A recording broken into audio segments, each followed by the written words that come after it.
Welcome to MacroCode. If you're new to this channel, consider subscribing. So today we are going to proceed with the employees management system. And as you can see, we have HR and payroll. HR and payroll, we have an employees list. As you can see, we have the employees list here. We also have holidays. You can actually create holidays. You can add new holiday. You can indicate the date, start date, and end date, title, and even the description. We also have the leave adjustments. So within the system, you can actually do a positive or negative leave adjustment, as you can see. And this can be done by the employees applying for leave, or can be done by the HR initiating a negative leave adjustment, either per employee or to the whole employees. Then we have the leave balances. Here you can track the leave balances per the employee, as you can see, and you can actually do an adjustment. So you can actually select the leave period, the employee, the number of days, the start date, end date, and whether you want to do a negative or positive leave adjustments. You also have the leave periods. You can clear the leave periods within the system. You also have the leave applications. So here we have the leave types. You can define the leave types. You have the different types of leaves that you can be using within the system. Then you also have new leave applications. These are leave applications that can be done by the employees, and you can attach a file, choose the leave type that they want to apply for, the leave duration, the end date, and the start date. Then they can actually send this for approval. Then within leave applications can be approved. As you can see, these are the approved leave applications, and someone can view the leave details, and whether you want to approve, you can also approve the same. So within a leave application also, we have the rejected leave applications, you can see, and you can actually view the details. Then under system security, you have system users. These are the users within our system. We also have system roles. You can actually assign roles to within the system. When you assign, you're able to select different roles that you have. Then you also have system profiles. So these are kind of the tasks that are within the system and the actions that can be done within the application. And you also have within the system, you also have the system audit logs. So anything that are being done within the system, you are tracking them. And as you can see, these are all the audit trails. So if you click view, you'll be able to see we have details here.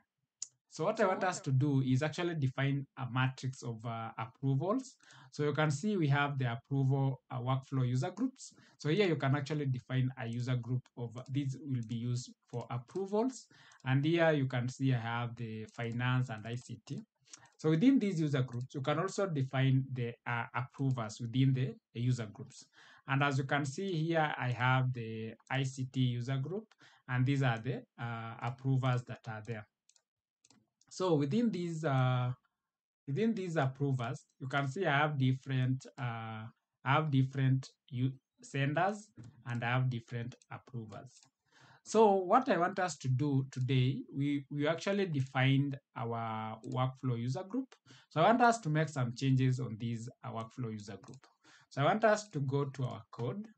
Then within our workflow user group model, I want us to add one thing. So I want us to add two things. One is within this workflow user group definition here. This is where we are defining whether this workflow is for leave applications, for Impress application, salary, or even advanced request. So I want us to add something here. I want us to include a department. So I'll just do public int, then I'll call this department ID. So we can actually be defining our workflow based on departments. So I want us to do that for now. Then I'll also define one thing is I'll also define the document type.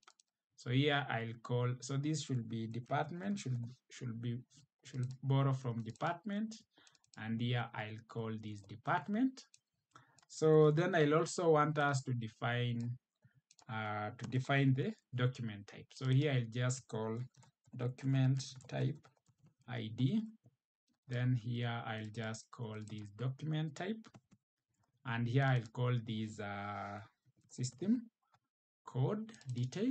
So these two things, I want us, whenever we are defining a workflow user group, we should choose the department for the workflow, and actually the document that workflow applies to, whether it is a leave or whether it is an impress, which kind of document that you want to use. So you can actually use it here. So once we do that, remember we need to add migrations. So I'll just choose here migrations, then add migrations. So I'm going to add migrations. So I'll just say add migration. Then I'll just say here workflow updates. So I'll just do that. So that will now add these two columns to our database, to this particular table. Then you should be able to reuse it. So if you're new to this channel and you have not subscribed, please consider subscribing, like our video, comment down below in case you have any suggestions, and we will be okay to actually update you guys with the progress. So our migration file is generating, and as you can see, there we go. It has been generated. So we have the department ID that has been added. So I'm going to update this to our database. So I'll just do update database. So press enter. Then these two fields will be updated to our database. That is our table called workflow user group. So this is our table, workflow user groups. So if you're new to this channel and you are following our videos, so there's something that has happened. The alter table conflicted. Yes, so what I need to do, let's just do this. I want us to, our table, remember it has some data. So I want us to add workflow user group. Let's add this to be nullable so that we don't delete our records. So I'm going to add these as nullable and also these as nullable. Then I'm going to remove the migrations that we've just added. So I can just do clear. Then to remove, we'll just do remove migration. So it will remove the recent migrations that we have done. So if you just do that, it will remove the recent migration that we've just done. So then we'll now add the migration again. So there we go. So it has reverted back. So I'm going to clear that. Then I'm going to add migration. So add the same migration. So this will add now our migration. Then we should be fine to update the database with our new columns. So there you go. It has generated our migration file, as you can see. And this is now fine. So this is nullable, and we should be able to update our database. So let's just do that. So I'm going to update our database using update database command. So if we run that, then we should be able to add the new columns if everything goes well. So let's just check. So there we go. Everything has gone and our table has been modified. So what we need to do is we need to include now on our workflow user group create, we should include now our department and our document type. So here I'll just call this department. So this is department ID. Just do, but this is a selector. So we should select this from our department. I'll also do the same. We will actually bind to the items. So I'm going to do here. So the next thing is the document type. I'll just do document type ID. Then I'm going to do it that way. Then I'll also do the same thing on our index. I'm going to include, instead of just a description, I'm also going to include the document. That is the document type. So I'll just do a document type, then .name. So description, I mean, yes, this should be description. Then at the top, I'll include my document type. So I'll just do this, then I'll say here document type. Document, sorry, let me just do this, document type ID. Then I'll also include the department. So I'm going to include here the department. Say this is department ID. Then here I'll include the value. I'm going to add the value here. Then I'll call this department. I think this should be, let me see where it is, just below the document type. So I'll call this department. Then I can actually have the name. So I'll call this the name. So once we have done that, on our create, so if I just go there, on our create, on our controllers, and I create workflow user group, I'll do on our index, what we need to do here, we should actually do .include to include. So I'll just do that. Then I'll do X. Then I say department. That will include our department. And I'm going to do this. So let me just do this. And I say a variable. Then we say groups. So I'll just do groups. Then I'll say that. Then here I'll do that. And here I can actually now return a view groups. Then I can also do, I like just doing that. Here I'll also do .include. Then we can do x dot document type. I'll just do document type there, and that is okay. So this will give us the. So the next thing that I want us to do is to add our view data. So I'm going to copy this, which we had done on our leave application. Then under workflow create, I'm going to have this here. Then I'll just say this. Let me minimize this. So here I'll just say department. We can say document type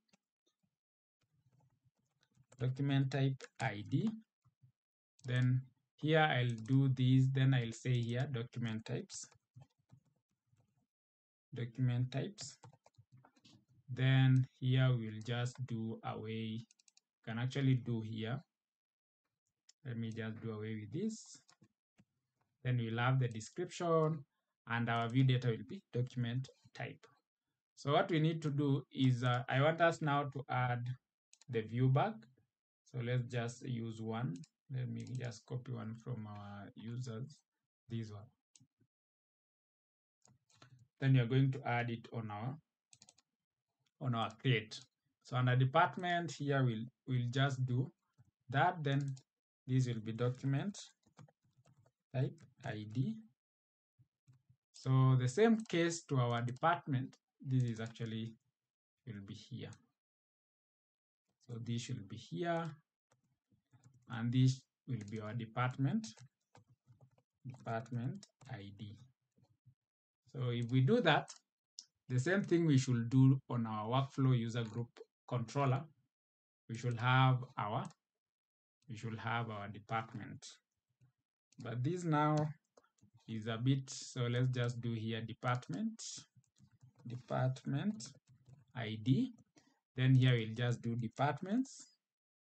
So here we can remove all this up to here.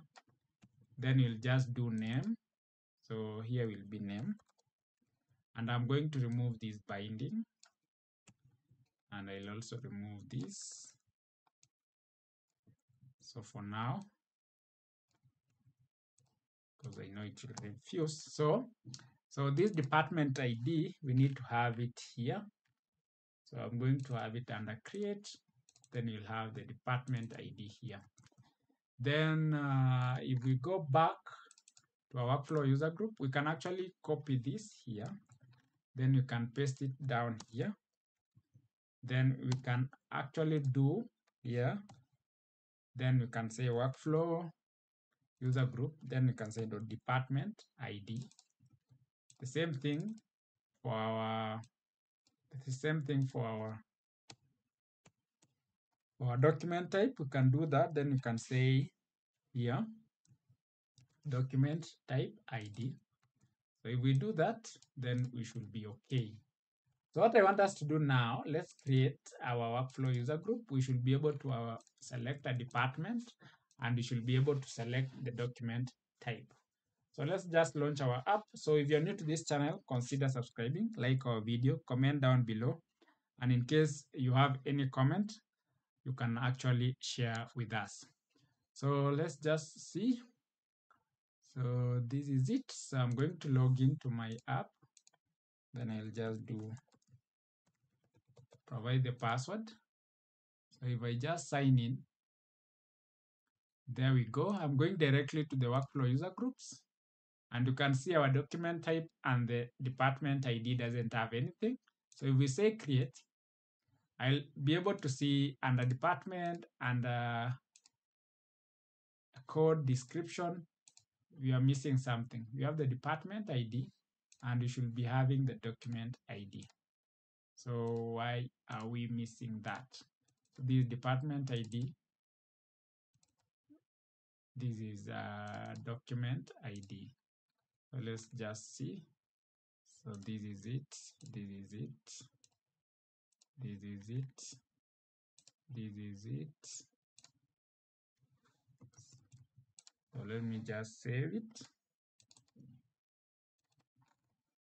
So if we do that, workflow user group, we should be having 4 columns. Let me just stop our app.